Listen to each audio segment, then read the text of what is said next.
Anyway, a brief timeout. Going to go back here. A great see, I told you so, about Michelle Obama, who is back. Michelle Bell was on the Ellen DeGeneres show saying she has once again lost all hope. No. All we have is hope. All we have is hope. It used to be all we need is love. But now all we have is hope. That's how bad things are. Ms. Obama, you ever ask yourself a question? If your husband and you and your administration were so appreciated and so loved and so widely supported, how the hell did Hillary lose?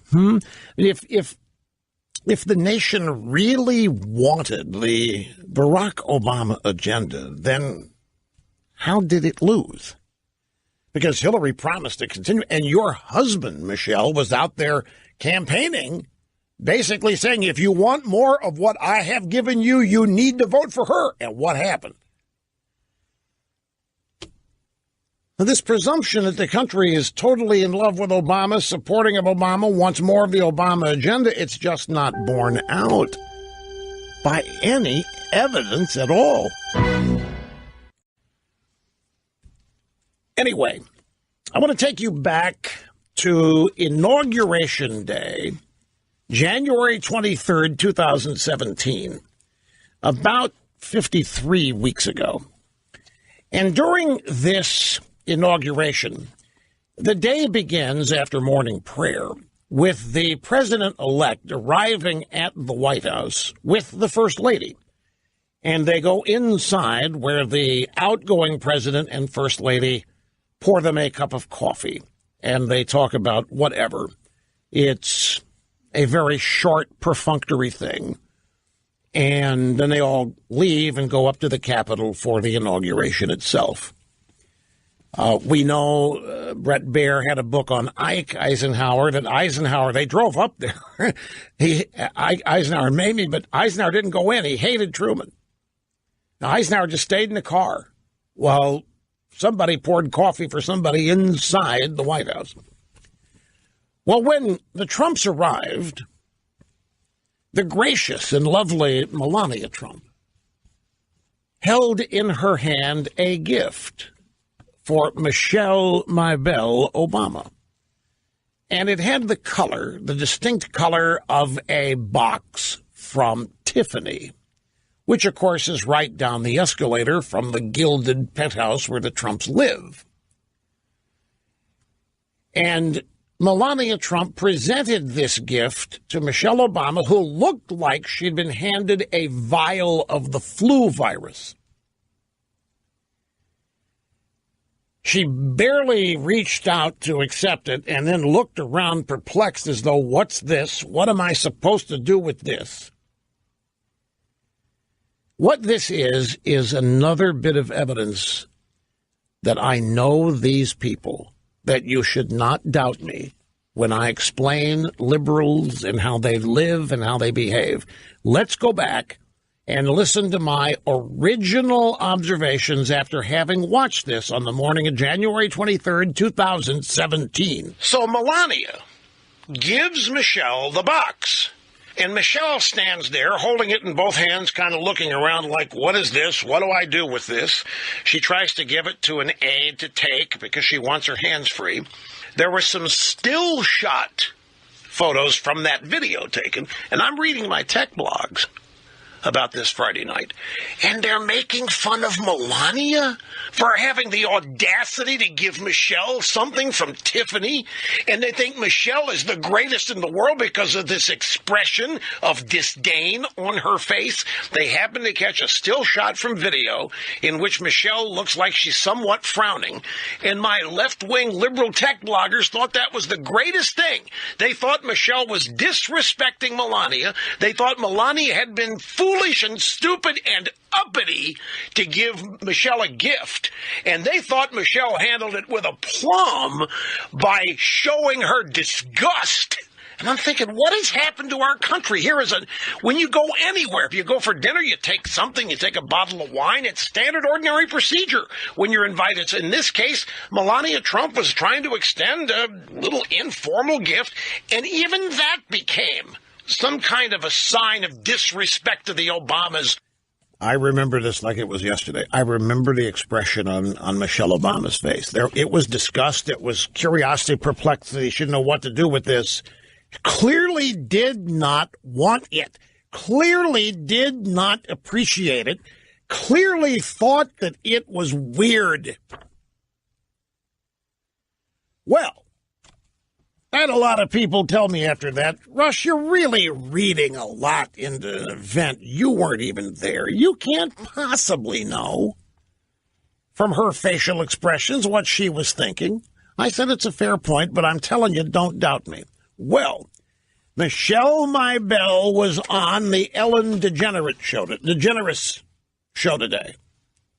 This is the appearance in which she said to frightened Americans everywhere, all we have is hope. In fact, that's how The Hill characterizes it in the lead to their story. Michelle Obama has a message for Americans who are frightened by the current political climate. Remain hopeful. All we have is hope, she said in a preview clip from the Ellen show. People are afraid. But then there are people who feel good about the direction of our country. So, I mean, that's what makes this country complicated, because it's made up of so many different people from different backgrounds. The world is a scary place, and all we have now is hope. Did they wonder why they lost if they were so adored, if their policies, if their agenda was so appreciated, if the American people were so enamored of it, they wanted more and more of it, then why did not Hillary win? Because Obama was campaigning for her. That's probably why. But he was, and he was essentially saying, if you want this to continue, you got to vote for her. Remember the Democrat convention? Obama's up there on the stage. He looks at Bill Clinton, who's in the audience. He says, Bill, you know what? May not want to admit it, but she better than either of us. She better president, going to be better than either of us were, Bill. You know, Bill has to nod his head in agreement, or else, the Energizer money might be sent home from Chappaqua. And how ridiculous was that? Here's a woman that failed her first time. She botched pretty much every political thing she touched. And here's Obama telling the nation she's going to be a better president than either of them. And he doesn't believe it, because in Obama's mind, nobody could be a better president than he was. So after that, interestingly, Ellen DeGeneres asked Michelle Obama about the very awkward time where Melania Trump extended to her a gift from Tiffany. And here's what Michelle said. Well, there's all this protocol. I mean, this is like a state visit. So they tell you that you're going to do this. They're going to stand here. Never before do you get this gift. So I'm sort of like, okay, what am I supposed to do with this gift? And then my husband saved it. See, he grabbed the box and took it back inside. But everybody cleared out. No staff, no one. I was like, what do you do with the box? Did I not nail this? She looking at the box. She doesn't want it. She doesn't know what it's for. It's a violation of protocol. Somebody being nice doesn't compute. And it was treated like a live hand grenade. Here, Barack, take this. Take it. He took it. Saved the day. Saved the day by taking the box inside, and they cleared everybody out.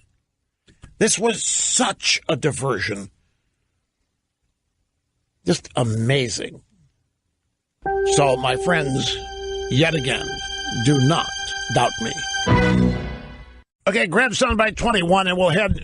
Got a screw loose here, folks, in the mic boom, not with me. There we go. And after this, we're going to grab our first call today from somewhere, parts unknown of Virginia. Here is Michelle Obama answering the question from Ellen DeGeneres. I personally feel frightened. I'm frightened. I'm scared. I feel like the world's a very scary place right now. What is your take on what's happening? People are afraid, but then there are people who feel good about the direction of the country. That's what makes this country complicated, because it's made up of so many different people from different backgrounds. The thing I learned in the 8 years that I was in the White House was that what we do every day in our lives, the good things that we do every day, and we know we do it, we show empathy, we care for each other. We do have a lot in common. That's what it means to lead with hope and not fear. And that's all we have is hope. There you go. So, look, If I challenge this, have you not got any soul whatsoever? What is wrong with what she said? Nothing's wrong with it. It's just classic liberalism. Life is a struggle. Life is to be overcome. We have to show empathy. We have to care for each other. We do have a lot in common. That's what it means to lead with hope. None of that matters. That's more of the gobbledygook. Here's what's wrong with America, and this is what we need to do to fix it. America's the problem. There's not enough love. There's not enough diversity. There's not enough in common, blah, blah. Anyway, to the phones we go. Parts unknown of Virginia. This is Rebecca. You're first today. It's great to have you. How are you doing? I'm just fine. How are you? Good. Thank you. I am calling to comment on the Melania Trump gift-giving gaffe, as it was called on Vogue.com yesterday. And Vogue, which, is a fashion magazine, is supposed to be the arbiter of class and style and whatnot, picked up the quote from Michelle Obama from the Ellen DeGeneres show, where she stated that she was completely perplexed and offended and otherwise befuddled by Melania's gesture. And to me, that just shows how lacking in class and everything the Obamas really are. And it's spreading like wildfire. I mean, there's no civility left in our society. Well, there are going to be some people who think that may be a bit extreme, that it shows they have no class. But it's clearly it's something like that to me. I have to tell you, the fact that it was offensive, and now that it's something to mock Melania Trump about. I mean, if someone gives you a box from Tiffany's, you say thank you. That's what you do. Pure and simple. Pure and simple. You say thank you. Yes, if someone gives you a gift, instead it's treated like it's an insult. It's like a gauche, unsophisticated move. Who does she think she is, giving me something? It didn't compute. Vogue.com, it was on I don't know what you call the first page of the website. Homepage. You call it the homepage. And I'm glad you went there, because I would never know what's in Vogue unless somebody like you told me. Well, and I also wanted to tell you that I have a son who loves the Rush Revere books. Oh. And he's spreading the good word throughout his elementary school. Well, we are always appreciative of that, and we would never mock you and make fun of you and act offended after you told us something like that. We would appreciate that. Say thank you. But we'd like for you to write some more, and quickly, because he's read them all. Many more and quickly. Okay. I'll put it in the hopper. Okay, thank you. I listen to you every day. Rebecca, I am glad you do. I can't tell you how happy that makes me. I appreciate it. That's right. Just say thank you. Move on. Thank you. Give it to an aide. If you don't want it, give it to the usher. If you don't want it, send it over to the Obama Presidential Library or something. What? But then to describe this thing as something we're going to take inside, my husband saved the day. He grabbed the box. We took it inside. We cleared the staff out. What does that mean? Before opening it, well, they're acting like they thought it was something incendiary. She said that it shows how classless the Obamas are. Maybe. I think it shows something else. Look, it's another sign of the deep divide, because, folks, it wasn't just Michelle Obama. Remember, what made me even mention this was I'm reading my little tech bloggers, and they loved how rude she was. And they thought it was the stupidest thing in the world for the incoming first lady to give the outgoing a gift. And I literally was perplexed reading this. And I'm asking, when did all this hate start? What's its origin? And to me, it's just an example of the unbridgeable gap. I think it was just rude. I mean, you get right down to it. It's just rude. Obama's acted rudely.